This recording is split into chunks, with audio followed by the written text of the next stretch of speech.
Hello दोस्तों, स्वागत है आपका कॉमिक्स टाइम्स में। और आज हम शुरू कर रहे हैं कुबरा राजकुमार कॉमिक्स। ये बहुत अच्छी कहानी है दोस्तों। ये सब कहानियाँ कभी पुरानी नहीं होती, ये बहुत बेहतर कहानी है अपने ज़माने की। चलिए, ये इसका आप पहला पेज देख सकते हैं दोस्तों। और अभी तक आपने हमारे चैनल को सब्सक्राइब नहीं किया तो प्लीज़ सब्सक्राइब कर दें। चलिए शुरू करते हैं। शक्ति नगर के राजा कुशल सेन के राज्य में प्रजा बहुत सुखी और खुशहाल थी। वहाँ की रानी सुनैना बहुत सुंदर एवं गुणवंती थी। राजा कुशल सेन सुनैना को बहुत प्यार करते थे। एक दिन दरबार के सारे कामकाज पूरे करके राजा रानी के कक्ष के पास पहुंचे तो उन्होंने कक्ष से दाई माँ को बाहर निकलते देखा। क्या बात है, दाई माँ रानी के कक्ष में, और यह मुस्कुरा क्यों रही थी? और जब राजा भीतर कक्ष में पहुंचे तो रानी ने उन्हें देखकर दोनों हाथों से अपना चेहरा छिपा लिया। क्या बात है सुनैना, आज तुम हमसे इस तरह शर्मा क्यों रही हो? और अभी हमने तुम्हारे कक्ष से धाई माँ को जाते देखा है। स्वामी, वह बात मैं नहीं बता सकूंगी, मुझे लाज आती है। ऐसा क्या बात है प्रिय, जो तुम मेरे सामने कहते हुए इतना शर्मा रही हो? जल्दी बोलो ना। जी, बात यह है कि आप पिता बनने वाले हैं। यह कहते हुए रानी ने एक बार फिर अपना चेहरा हाथों से छिपा लिया। क्या तुम सच कह रही हो सुनैना? हाँ स्वामी। सुनैना, तुम नहीं जानती, तुमने यह खबर सुनाकर सारी दुनिया की खुशी मेरी झोली में डाल दी। यह बात सुनकर रानी की खुशी का ठिकाना नहीं रहा। फिर धीरे धीरे समय बीता। रानी के प्रसव का समय नजदीक ही था कि एक दिन राजमहल की सीढ़ियां से उतरते समय अचानक रानी को चक्कर सा आ गया। ओह!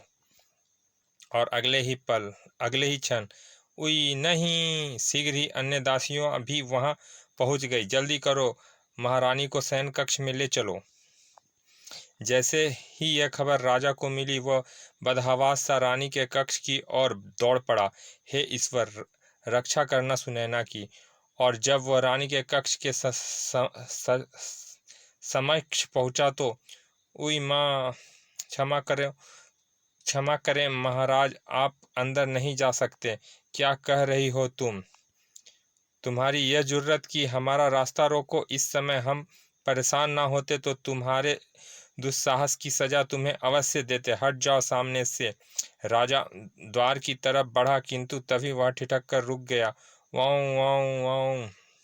अरे, यह तो किसी नवजात शिशु के रोने की आवाज़ है। हे प्रभु, मेरी सुनैना की रक्षा करना। थोड़ी देर बाद द्वार खुला। धाइमा, सब ठीक तो है? मुझे दुख है अन्नदाता महारानी एक बदसूरत एवं कुबड़े बालक को जन्म देने के बाद स्वर्ग सिधार गई है। क्या ऐसा नहीं हो सकता? कह दो यह झूठ है। मुझे दुख है अन्नदाता, यह सच है। वाऊं वाऊं! उधर धाय माँ सिर झुकाए आगे बढ़ गई और राजा चीखता हुआ रानी के कक्ष में पहुंचा। नैना, मेरी प्यारी नैना! वाऊं! प्रिय, तुम मुझे अकेला छोड़कर क्यों चली गई? बूहू! वाऊं वाऊं!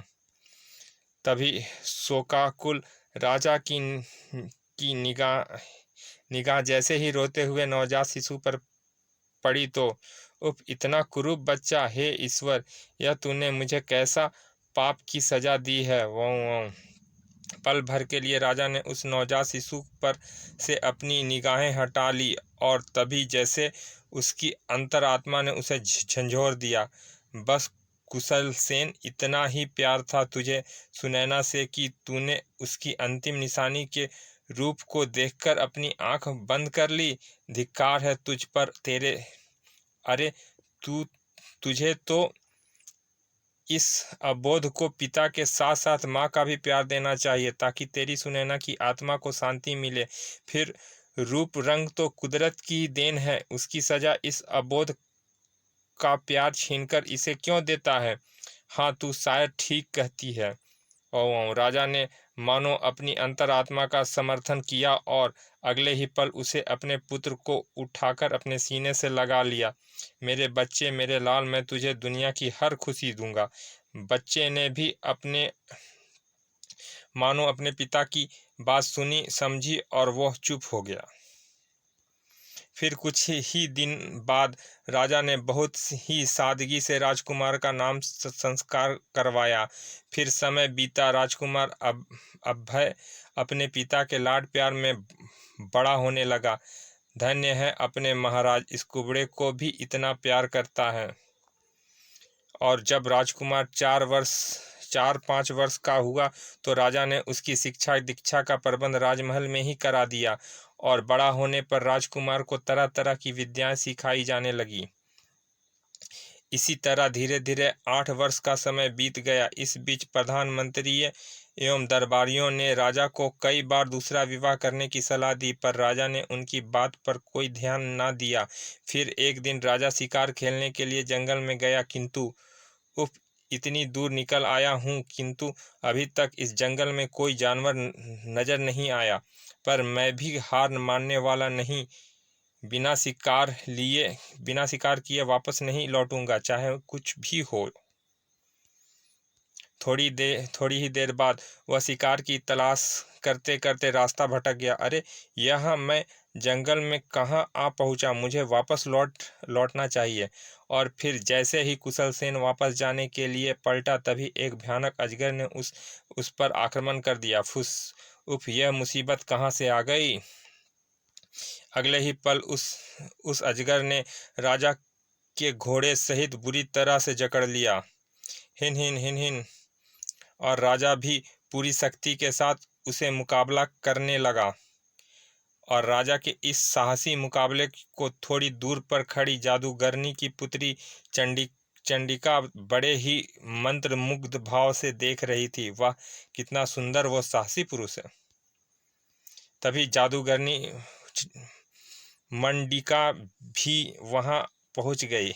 क्या देख रही हो मनुष्य, आज बड़े दिन बाद किसी मनुष्य का मांस खाने को मिलेगा। मैं अभी अपने नहीं पिताजी, आप इस मनुष्य के बारे में ऐसा सोचेंगे भी नहीं। फुस फुस, क्या मतलब पिताजी, मैं इस सुंदर मनुष्य से विवाह करूंगी। क्या? लेकिन फिर तुम्हारी ऐसी इच्छा है तो ठीक है, मैं इसे अभी अपने मंत्र बल से अपने वश में करके इसका विवाह तुमसे करवा देता हूँ। पर पिताजी, मैं चाहती हूँ कि यह आपके मंत्र के वश में नहीं, बल्कि स्वेच्छा से मेरे साथ विवाह करें। लेकिन बेटी, मुझे यह तो संभव नहीं लगता, क्योंकि यह पुरुष देखने में किसी देश का राजा लगता है, और यह तेरे जैसी साधारण रंग रूप वाली स्त्री से खुशी से विवाह करने से तो रहा। फिर पिताजी, आप ही कोई उपाय सोचिए, वरना मैं अपनी जान दे दूंगी। ऐसा ना कह बेटी, वरना मेरा कलेजा फट जाएगा। ठीक है, मैं कुछ उपाय सोचता हूँ। और थोड़ी ही देर बाद कुछ सोचकर उसकी आंखें चमकने लगी, और वो अपनी बेटी को धीरे धीरे कुछ समझाने लगा। फुसुर फुसुर।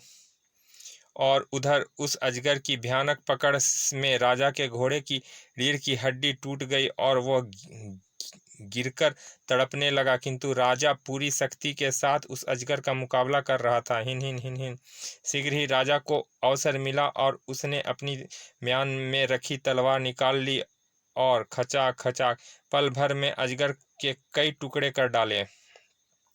लेकिन राजा इस द्वंद्व युद्ध में बुरी तरह थक चुका था। उफ, रात घिर आई है और घोड़ा भी मेरा साथ छोड़ चुका है। मुझे पैदल ही वापस जाना है, पर पहले थोड़ा आराम कर लूं, फिर आगे बढ़ूंगा। फिर राजा कुछ देर आराम करने के इरादे से एक वृक्ष के नीचे बैठ गया। अब मेरा कार्य शुरू होता है। जादूगर अपने ओठों में कुछ बुदबुदाया, और सांप में परिवर्तित हो गया। और अगले ही पल फुस, ओह, मैं मरा, उफ, हाय। और फिर वह सांप झाड़ियों की ओट में पहुंचकर जादूगर के रूप में परिवर्तित हो गया। अगले ही क्षण वह एक ग्रामीण का वेश धारण कर दर्द से तड़पते राजा के निकट पहुंचा। ए भाई, तुम कौन हो और तुम्हें क्या हुआ है? ओह बाबा, मुझे सांप ने काट लिया है। क्या कहा? पैर क्या कहा? पैर में? फिर जादूगर राजा के पैर से विष चूसने लगा। ओह! आग! थू! और थोड़ी ही देर बाद राजा की पीड़ा तो कम हो गई, किंतु ओह! क्या हुआ बाबा? बेटा, लगता है जहर का कुछ अंश मेरे पेट में चला गया है। ओह! उफ! ओह बाबा, आपने मेरे लिए अपने प्राण संकट में डाल लिए। मुझे अपने प्राण की कोई परवाह नहीं, किंतु क्या? मेरे बाद मेरी बेटी का क्या होगा? बेटी? हाँ, पास ही जंगल में बनी झोपड़ी में हम दोनों रहते रहते। ओह! मैं मरा। बेटे, मुझे जल्दी से मेरी झोपड़ी तक ले चलो। मरने से पहले मैं अपनी बेटी को। उफ! बोलते बोलते जादूगर तड़पने लगा। राजा ने उसे कंधे का सहारा दिया और उसकी बताई दिशा में चल पड़ा। मेरे कारण इस नेक इंसान का जीवन खतरे में पड़ा है। इसके उपकार का बदला अपने प्राण देकर भी चुका सका तो अपने आप को भाग्यशाली मानूंगा। उफ! और राजा जब जादूगर के साथ उसके घर पहुंचा तो, ओह बेटी! पिताजी, आपको क्या हुआ?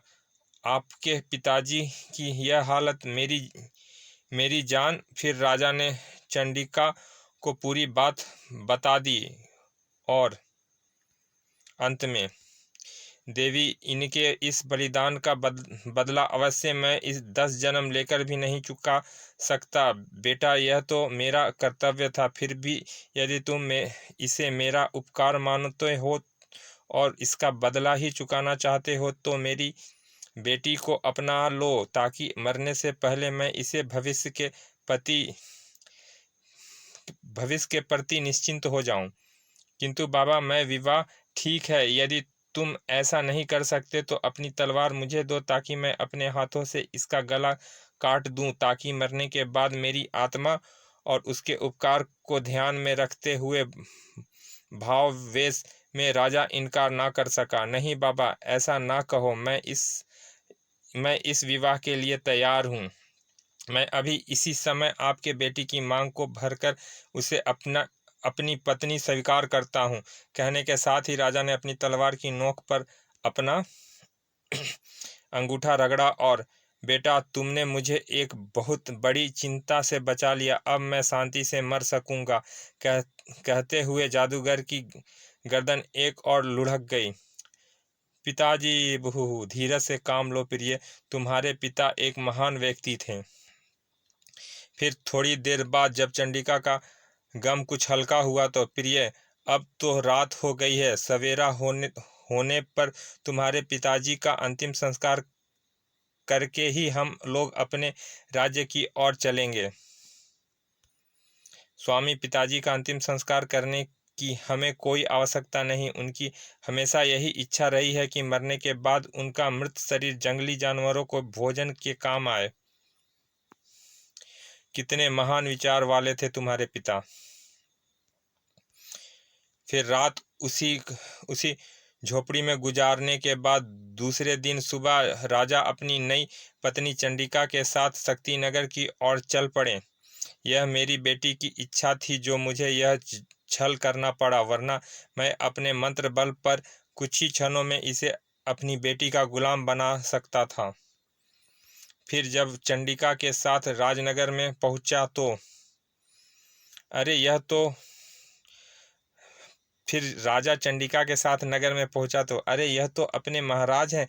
पता नहीं 2 दिन तक कहाँ रहे और अब जाने किस स्त्री के साथ लौटे हैं। अरे महाराज वापस लौट आए हैं। भला यह स्त्री कौन हो सकती है? शीघ्र ही नगरवासियों की शंका का समाधान हुआ जब राजा ने महल में पहुंचकर अपनी प्रतीक्षा में खड़े महामंत्री एवं अन्य अधिकारियों को वास्तविकता बताई। महाराज की जय हो। रानी चंडिका देवी जिंदाबाद। थोड़ी देर बाद जब राजा ने राजकुमार अभय का परिचय चंडिका से कराया, प्रिय, मुझे विश्वास है कि तुम इस अभागे को माँ का वह प्यार दोगी जो इसे बचपन में इसके भाग्य में नहीं था। उफ, कितना कुरूप है। मुझे तो इसे देखकर ही घृणा होती है। क्यों नहीं स्वामी, मैं इसे माँ की कमी कभी महसूस नहीं होने दूंगी। किंतु अभय के प्रति चंडिका का व्यवहार राजा के सामने तो ठीक रहता, किंतु उसके पीठ पीछे कितनी बार कहा है कुबड़े कि मेरे सामने ना आया कर, तुझे रात में बुरे बुरे सपने आते हैं और तू है कि सुनता ही नहीं। जा, भाग जा यहाँ से, नहीं तो। इसी तरह वर्ष बीता और ईश्वर की कृपा से चंडिका ने एक खूबसूरत बालक को जन्म दिया।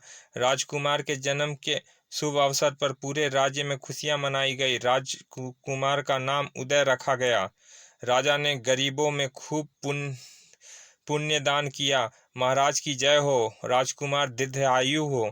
बीते समय के साथ साथ राजकुमार उदय राजा एवं रानी के लाड प्यार की छांव में बड़ा होने लगा। राजा कुशल सेन उदय को तो प्यार करते ही थे, किंतु राजकुमार अभय के इस छोटी सी ही उम्र में पराक्रमी एवं शांत स्वभाव का होने के कारण उसे बेहद चाहते थे। वाह वाह, बहुत खूब, टन टन, वाह कितना वीर और होनहार है मेरा पुत्र, देख लेना प्रिय, इसके राज में प्रजा को कभी कोई कष्ट न होगा। काश ईश्वर ने इसके गुणों के अनुरूप इसे सुंदर रूप भी दिया होता। इसके राज में प्रजा यह राजा बनेगा तब ना। शक्ति नगर का भावी राजा तो मेरा बेटा होगा और अपने बेटे की राह के रोड़े को हटाना चंडिका खूब जानती है। वाह, बहुत खूब। इस कुबड़े पर इतना जुल्म करूंगी यह खुद ही महल छोड़कर भाग जाएगा। नहीं भागा तो मैं इसे मरवा दूंगी। फिर चंडिका बात बात पर राजकुमार अभय पर जुल्म ढाने लगी। ओ कुबड़े, तूने फिर मेरे बेटे को रुला दिया। मैंने कितनी बार तुझसे, किंतु माँ मैं तो इसके पास अभी अभी आया हूँ। कुबड़े कमीने, मुझसे जुबान लड़ाता है। ठहर जा, अभी तुझे बताती हूँ। ले, चटाक चटाक। तभी यह क्यों अत्याचार कर रही हो इस अभागे पर? अत्याचार? अरे इस कुबड़े की तो सूरत से ही मुझे घिन्ना है। मरता भी नहीं कमीना।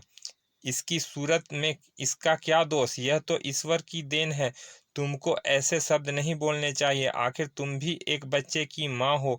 भगवान ना करे आप इस कुबड़े के लिए मुझे और मेरे बच्चों को कोस रहे हैं।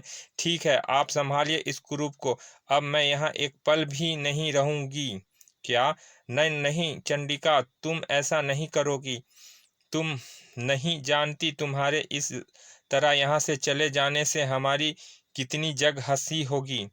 आपको यदि जग हंसी का इतना ही डर है तो कान खोलकर सुन लीजिए महाराज। आपके इस महल में आज के बाद या तो मैं और मेरा पुत्र रहेगा या यह कुबड़ा। यह तुम नहीं, ऐसा नहीं कहो। उफ हूँ। किंतु राजा की बात पूरी होने से पहले चंडिका अपने बेटे को लेकर कक्ष से बाहर निकल गई और राजा राजकुमार अभय को अपने सीने से लगाकर सिसक पड़ा। मेरे बच्चे, तेरी माँ ने तेरे साथ अन्याय किया। ईश्वर ने भी मेरे साथ अन्याय किया, किंतु मैं तुझे अपने से अलग कर तुझ पर अन्याय नहीं करूँगा, चाहे जो भी हो जाए। नहीं पिताजी, मेरे कारण आपको जग हंसाई का सामना करना पड़े, यह नहीं हो सकता। और फिर एक पुत्र को धिक्कार है कि उसके कारण उसकी माँ को घर छोड़ना पड़े, चाहे कारण कुछ भी हो, और माँ सगी हो या सौतेली। फिर उसी रात। मुझे दुख है पिताजी, अब मैं आपके सेवा के लिए यहाँ नहीं रुक सकता। राजकुमार बिना किसी को कुछ बताए महल से निकल पड़ा। राजकुमार अभय कई जंगलों कई नगरों से में भटकता हुआ जब प्रीतमपुर नगर नामक नगर में पहुंचा तो वहां दिन के समय में भी मौत जैसा सन्नाटा देख चौंक उठा। भला क्या कारण हो सकता है? इतने सुंदर नगर में अभी तक किसी मनुष्य के दर्शन नहीं हुए।